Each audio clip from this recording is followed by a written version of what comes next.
Good morning po! Yun, binisita na nga namin si Kuya Mike kasi nandito na daw siya sa municipality ng Nakar, munisipyo ng Nakar.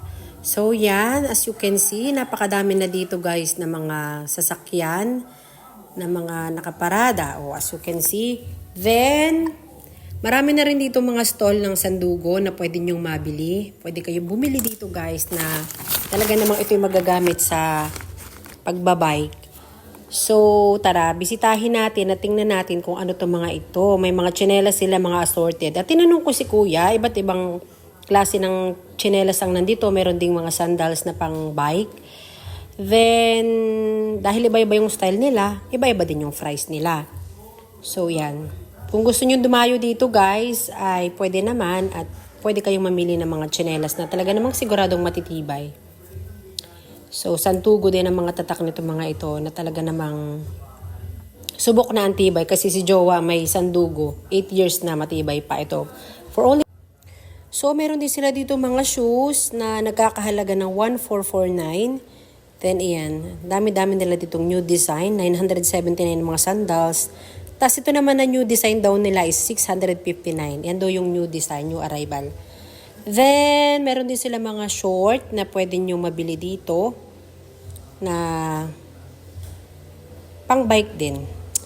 Then, may bag sila for only 172. And then, mayroon din silang binibenta na bike for only 20,000 lang naman.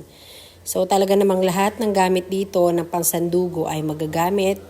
Na gamit ay mabibili nyo rito. Anything you want ay pwede nyong mabili dito dahil nagtayo sila ng sariling stall dito para magbenta. Para sa gagamitin nga ng mga bikers na gaganapin kinabukasan.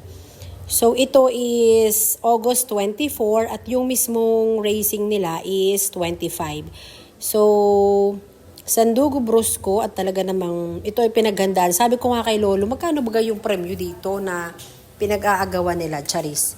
So, sabi nga ni Kuya Mike na tinanong ko, si Kuya Mike daw is, bali ang premyo lang daw dito is 5K. Sabi ko, ano ba yan? Ang baba naman pala ng premyo. Pero, sabi nga nila, ang mga sumasali dito ay mga big time. Hindi kailangan ng pera, Charis. Kasi ang mga sumasali dito ay talaga namang, yun, naglilibang lang. Kasi, tingnan nyo guys ha, kung kukwintahin nyo rito yung mga gagastos nila, 1,600 yung registration. Mga taga malalayong lugar pa itong mga to. Yung iba taga Manila, yung iba taga Las Piñas, yung iba taga Marinduque. Ang lalayo nila, pagtatanungin ko yung iba, kung mga taga saan pa sila, pamasahin na lang papunta dito siguradong libo na. And then, syempre, may mga sarili-sarili silang 4 wheels dito. As you can see, may mga 4 wheels sila dito na ginagamit. Pero sa registration pa lang ay talaga na mga 1,600. Meron na sila dyang free na damit at saka meron daw mga konting accessories and chocolates, sabi sa akin ni Kuya Mike. Then, yan. Dito yung registration nila, race kit, claiming kit, nakalagay dito. So, pila sila dito para maklaim yung mga ididikit sa kanila or mga damit. Mga number na dinidikit bago mag-bike. Then, may binibigay na t-shirt for registration. So, yun. At yan nga, 1,600 nga daw yung halaga. Sabi ko, yan, yung kusuot ni Kuya na pink, yan yun. So sabi ko, 5,000 yung premyo. Tapos yung registration pa lang 1,600 na. Aba, ay lugi ka na. Tapos yung gas mo papapunta dito, ay sabi ko yung, tubo ka naman siguro ng kung ano. Pero sabi nga nila, hindi naman para yung sa premyo, yung ano nila dito, kundi ito ay isang samahan or ito nga ay grupo ng sandugo na talaga namang, ito ay pinaglilibangan lang nila. Ito'y libangan lang nila, sabi nga. So, ito'y ginaganap tuwing August dito sa General Nakar, Quezon. Dito nila napili. Kasi itong, kung makikita nyo guys sa mapa, pag pinagsamang Infanta at sa Carial, hindi pa rin siya kayang i-compare sa laki ng land area ng Nakar.